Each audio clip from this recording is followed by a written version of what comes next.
इस प्रकार परमात्मा देवादि देव महादेव माता पार्वती को चरित्र श्रवण कराना प्रारंभ करते हैं। माता पार्वती समक्ष बैठकर कहती है कि प्रभु आप चरित्र सुनाए। भगवान ने कहना प्रारंभ किया और देवी पार्वती ओम का शब्द कह करना बार बार सहमति देती है कि आगे कथा बढ़ाओ और आगे कथा बढ़ाओ। और ऐसा जब चलता रहा ना महाराज, भगवान जहां कथा कह रहे हैं उन्हीं के पीछे वह टूटा हुआ अंडा भी पड़ा हुआ है। वह टूटा हुआ अंडा भी वहीं पर पड़ा हुआ है। भगवान ने कथा जब प्रारंभ की ना, वह टूटा हुआ अंड से महाराज एक छोटा सा जीव बाहर आ गया।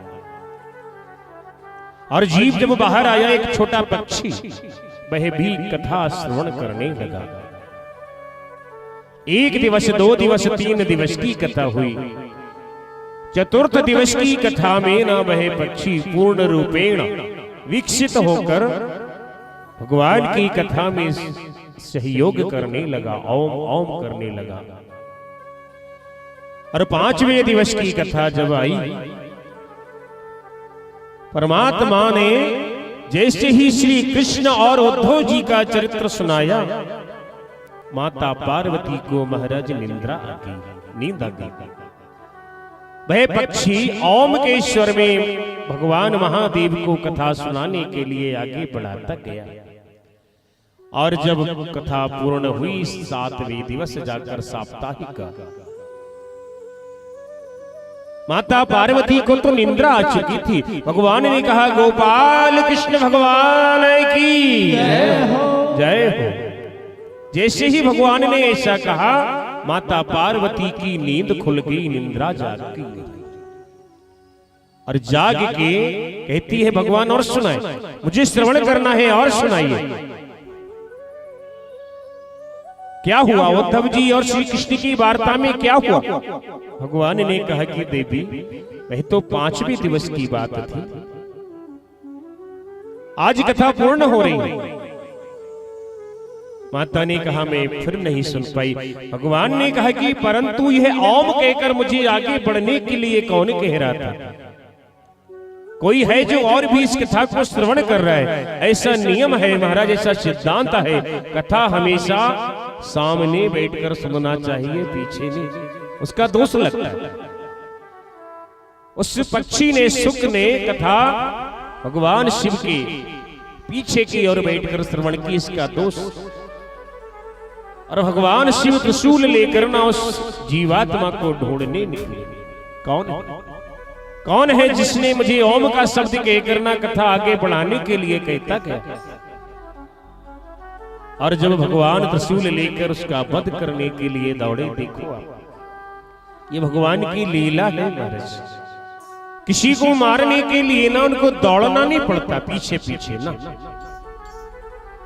भरकुटी विलास सृष्टि लय होई, एक भौं को थोड़ी तिरछी अगर कर देते हैं ना परमात्मा, तो संसार में प्रलय आ जाता है। तो क्या किसी को मारने के लिए महाराज इनको परिश्रम करना पड़ेगा, दौड़ना पड़ेगा? नहीं, ये हमारे लिए एक लीला करके परमात्मा दिखाते हैं। आप विचार करना, परमात्मा राघवेंद्र ने जब समुद्र को सुखाने के लिए धनुष पर एक बाण चढ़ा लिया था, और जब बाण चढ़ा लिया ना, तो समुद्र महाराज प्रकट होकर क्या कहते हैं, हे परमात्मा, इस बाण को आप मेरे उत्तर दिशा में, यह सरमम उत्तर तटवासी, उत्तर दिशा में छोड़ दीजिए। वहां निशाचर रहते हैं, दैत्य रहते हैं, उनका समापन कर दीजिए। अब क्या वही बाण परमात्मा समुद्र के इस पार से लंकापति रावण को नहीं मार सकते थे क्या महाराज? उसके नाभि की कुंड को नहीं सुखा सकते थे क्या? सुखा सकते थे। उनको कुछ भी कठिन नहीं है। ये कठिन असंभव नहीं हो पाएगा, कैसे करें? ये तो हो ही नहीं सकता। ये हमारी डायरी के शब्द हैं महाराज, परमात्मा की डायरी के शब्द नहीं है। उसके लिए सब संभव है, सब कुछ समर्थ है महाराज, समर्थ। और जब समुद्र महाराज ने कहा तो परमात्मा ने उस बाण को उत्तर तट में छोड़ दिया। वह उत्तर तट कौन सा क्षेत्र है आप जानते हैं? कहां पे वह बाण गया आप जानते हैं? महाराज राजस्थान में जो रेतीला क्षेत्र है,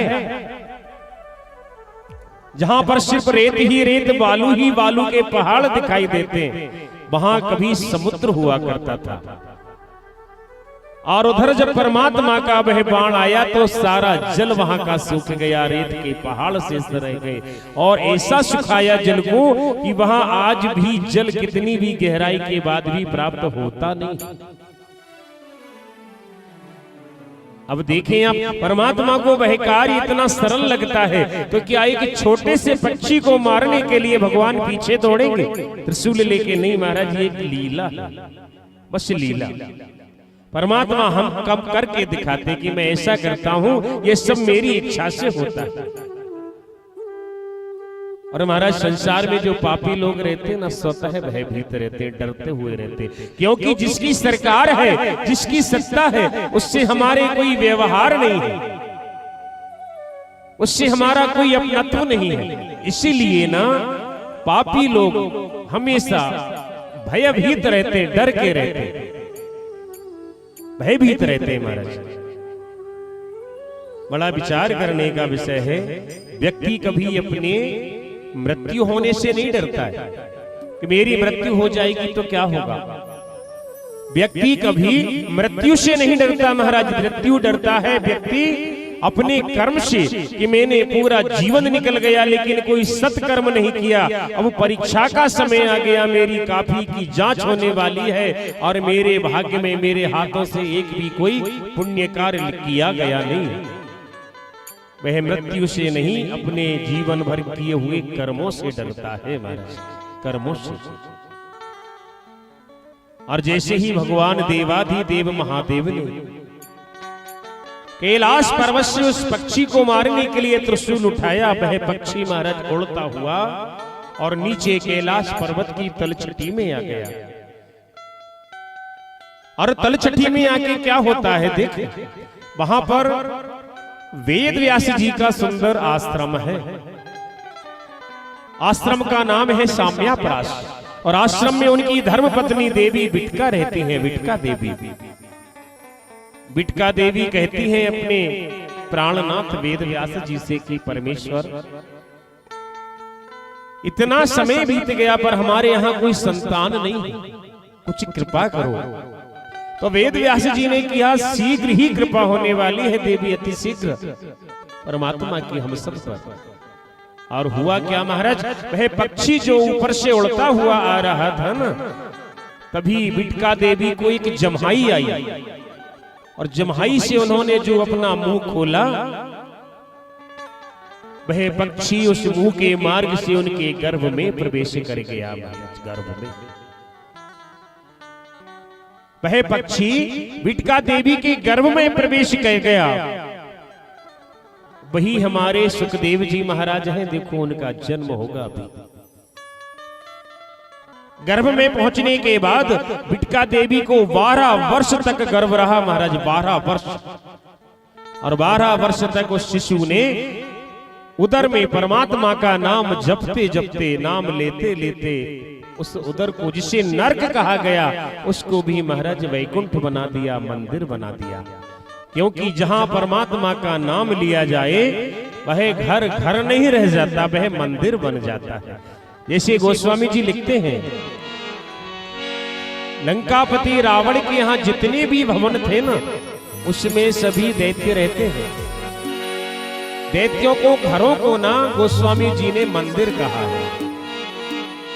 हनुमान जी जब पहुंचे थे, मंदिर मंदिर प्रति कर शोधा, देखे जहत है अगणित जोधा।